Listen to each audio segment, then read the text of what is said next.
Bien, continuamos en Cosa Pública 2.0. Gracias por acompañarnos. Vamos a cerrar esta semana. Hemos estado realizando algunas entrevistas con especialistas, periodistas que han dado seguimiento al movimiento zapatista en los últimos años a propósito, digamos, de estos 30 aniversario del levantamiento que se celebró el pasado 1 de enero. Y en esta ocasión le agradezco a Luis Hernández Navarro que tomé esta llamada telefónica. Con él hablamos con regularidad. Ya sabe que es el coordinador de la sección de opinión del diario La Jornada, pero también un conocedor con bastante experiencia acumulada de años de los movimientos sociales en el país, especialmente en el sureste, y también del propio movimiento zapatista. Luis, ¿cómo estás? Buenas tardes.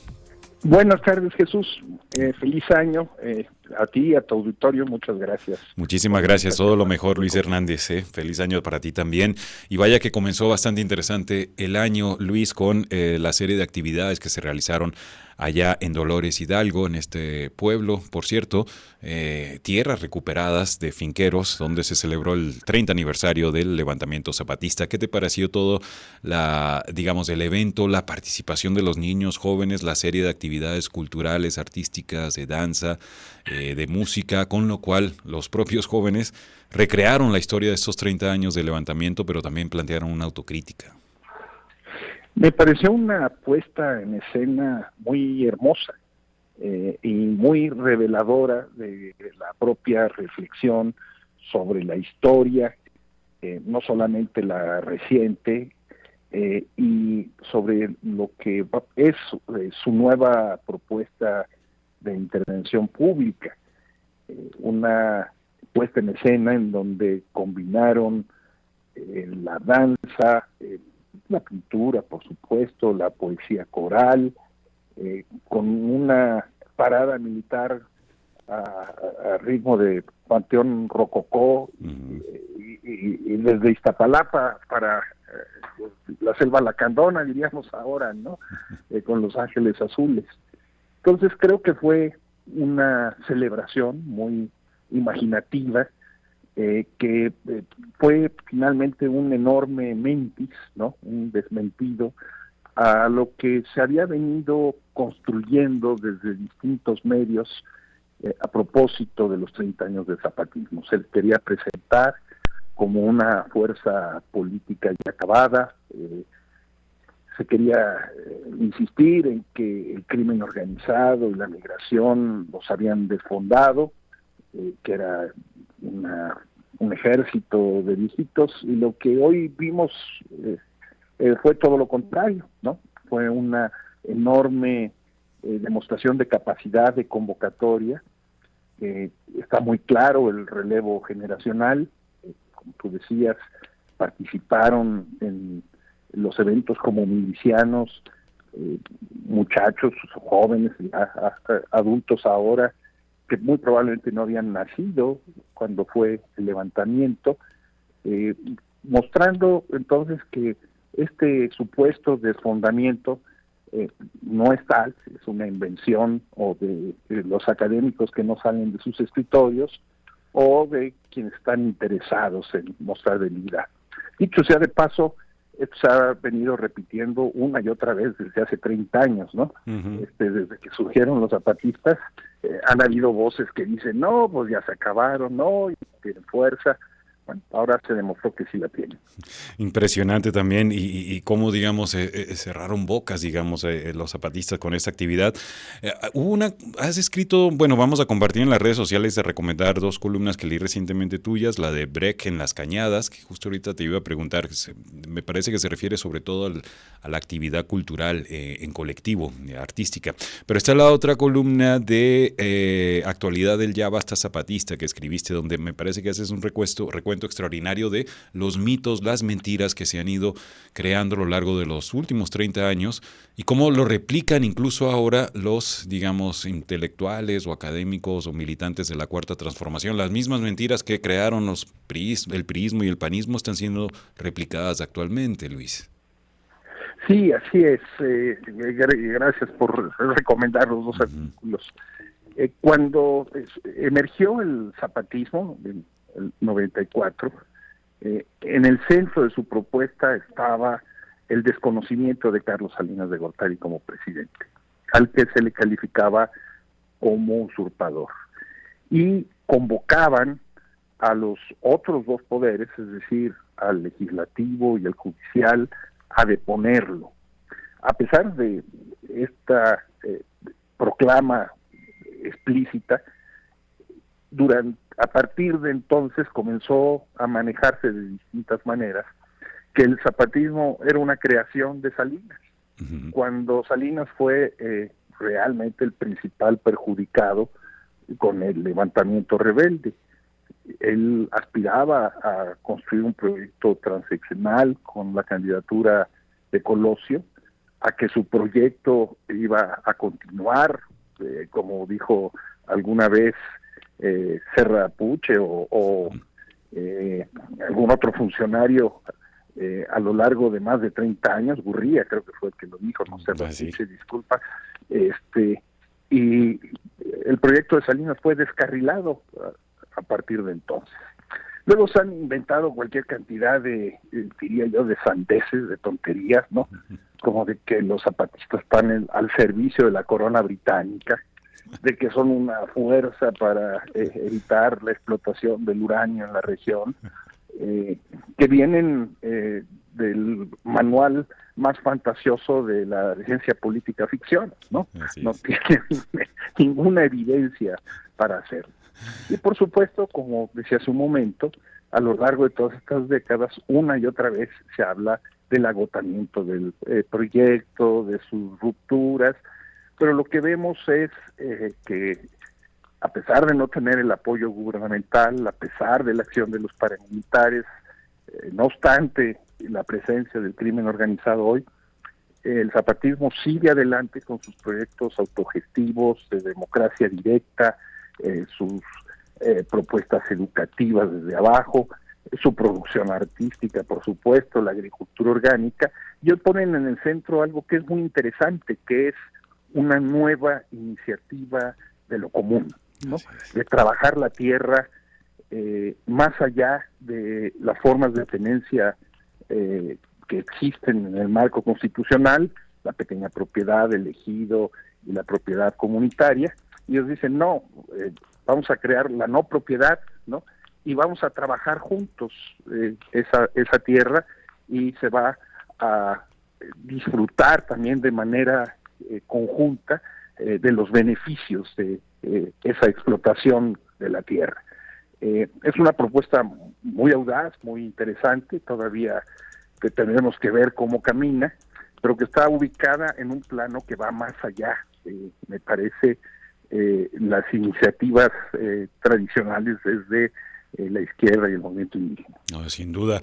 Luis Hernández, esa propuesta, digamos, la nueva etapa con esto de lo común y la no propiedad, es interesantísimo. Quería hacerte un par de preguntas. Una, me parece también cómo es importante la invitación que hacen a los demás pueblos, los que llaman partidistas o los no zapatistas, a que también participen y trabajen de manera colectiva esta propiedad y que sea para todos, sin distinción entre zapatistas o no zapatistas. Preguntarte si esto también es una forma de autoprotección ante el ambiente de violencia que hay en Chiapas. Así es, Jesús. Creo que es una pregunta muy pertinente, ¿no? Y necesita un pequeño contexto. Con el levantamiento zapatista hubo una reforma agraria desde abajo en Chiapas. Recordemos que en 1992, con las reformas al 27, se había izado la bandera blanca en el campo y se había dicho no va a haber más reparto agrario, a pesar de que en Chiapas la Revolución Mexicana prácticamente no había llegado, y se había llegado, era mal, y había muchos solicitantes de tierra. De manera que con el levantamiento, no solamente los zapatistas, sino otras organizaciones campesinas recuperaron las tierras que los finqueos les habían venido expropiando a lo largo de los años. Y se invadieron aproximadamente 150,000 hectáreas. De esas, unas 53,000 quedaron en manos de los zapatistas.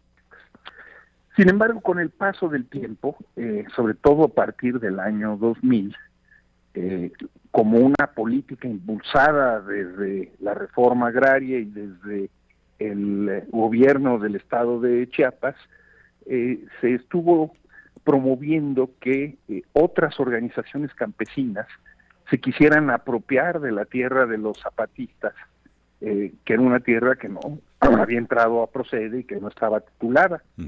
Y se generó allí un marco de conflictos más o menos permanente, ¿no? Es como si aquello fueran los famosos terrenos baldíos, tiempos de el porfirismo, que no estaban ocupados por nadie, pero estaban verdaderamente ocupados por las comunidades. Segundo, a partir del año 2018, con la entrada en práctica de el programa Sembrando Vida, para poder entrar a ese programa tú tienes que dotar o dar un predio de aproximadamente 2 hectáreas por el que te pagan una renta anual, ¿no? Formar un grupo, etcétera, etcétera. De manera que distintos grupos, no de zapatistas, comenzaron a presionar sobre las tierras de los zapatistas para recibir el dinero de Sembrando Vida, presentando esas tierras como si fueran suyas, cuando no lo son, ni ellos la tomaron, ni participan de su trabajo y la organización para explotarlas. Pero eso creó conflictos en distintas regiones. Mi lectura, y es una lectura particular, no sé si efectivamente sea así, es que en mucho esta iniciativa o en parte esta iniciativa de trabajar en común, distribuir los beneficios también en común, es una forma de darle la vuelta a esta presión de otros grupos campesinos sobre las tierras que ocuparon los zapatistas en su momento y que son la base material desde la que pueden construir la autonomía y la autogestión. Esta propuesta de común no deja, prescinde de otras formas de trabajo y de uso de la tierra, ¿no? Por ejemplo, en el traspatio de las casas de los mismos zapatistas o en predios que ellos han tenido desde tiempos inmemoriales, ¿no? Pero sí me parece una forma de resolver la contradicción de la presión sobre las tierras ocupadas. Y es impresionante también, digamos, ver qué efecto va a tener esta etapa, esta propuesta, por supuesto en Chiapas, pero también está la invitación al resto del Congreso Nacional Indígena que se hizo de parte del subcomandante Moisés para también cada quien en sus geografías, en sus tiempos, a su manera, pues inspirarse de alguna manera también de esta propuesta. Luis Hernández, y ya finalmente preguntarte tu opinión, justo lo que hablábamos del relevo generacional, desmintiendo, digamos, mucho de las narrativas que vienen desde el sector oficial, es que ya nadie le hace caso a LZ, que ya perdió fuerza, que había una desbandada de milicianos, que prácticamente muchos de los jóvenes se habían ido, pero lo que vimos fue una participación extraordinaria de los jóvenes, adolescentes, niños también, no solo en las expresiones artísticas, sino también en el proceso propio interno de autocrítica del movimiento que llevó a esta nueva etapa. Así es, o sea, lo que nos muestran las crónicas de quienes estuvieron presentes en los festejos, las grabaciones, los videos, es una presencia masiva de jóvenes realizando distintas actividades. Primero tuvieron que darle forma a la infraestructura para poder realizar los eventos, ¿no? Construir el estrado. Después tuvieron que practicar y echar a caminar todas las escenificaciones que se efectuaron, no sé si llamarle así sea adecuado, las coreografías. Bueno, quien tiene alguna experiencia en los trabajos de organización sabe lo que esto implica en términos de movilización. Estamos hablando además de gente que participa conscientemente, que no recibe ningún salario, que no recibe ningún ingreso por hacerlo, y lo que vimos en todas estas imágenes fue a muchísimos jóvenes, muchos jóvenes que debían de tener 20, 25 años, lo que significa, como decíamos, que no habían nacido cuando los zapatistas se levantaron en armas, pero que hoy se siguen reivindicando como tales. ¿Qué quiere decir esto?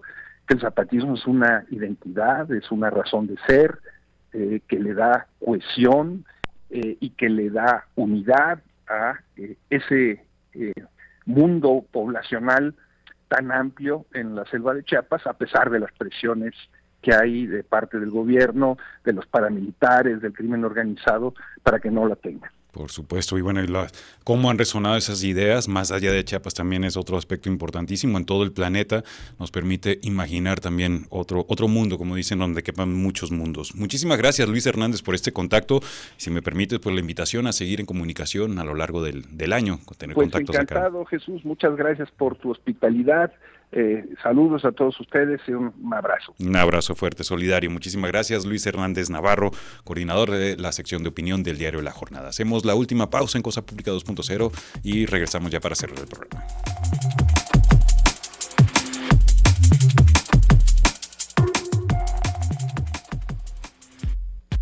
Ya regresa Cosa Pública.